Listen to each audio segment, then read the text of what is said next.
চালিয়ে লক্ষ্মীখালি যেতে হবে। সাধু মশাইকে নিয়ে আসতে হবে।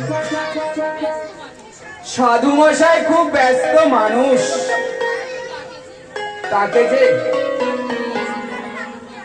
তাকে যে আমার বাবা নিয়ে যেতে বলেছি।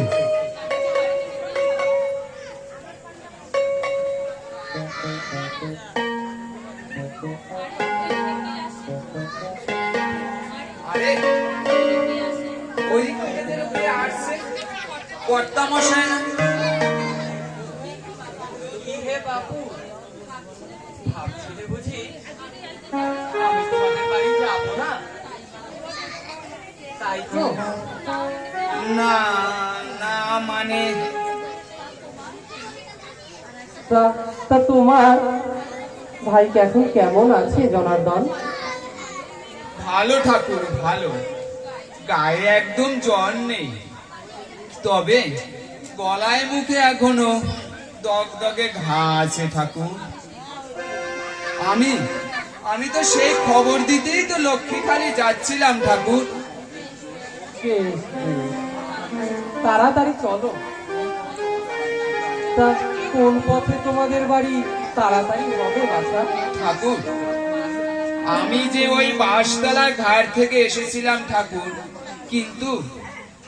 কিন্তু ওই পথে একটু দেরি হবে ঠাকুর,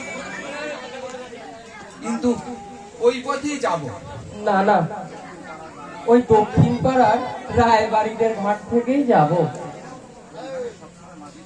ঠাকুর, ওই ঘাটে তো সব সময় মাঝি পাওয়া যায় না ঠাকুর, আরো তো দেরি হবে ঠাকুর। চুপ!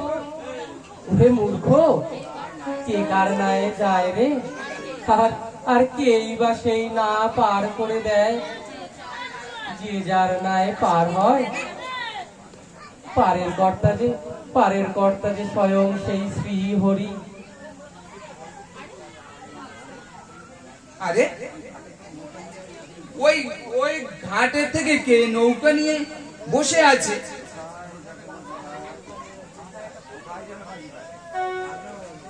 কোথায় যাবে মাঝি ভাই? যাব। আমরা কি তোমার সঙ্গে যেতে পারি মাঝি ভাই? কোনো অসুবিধা নেই, জলদি আসো।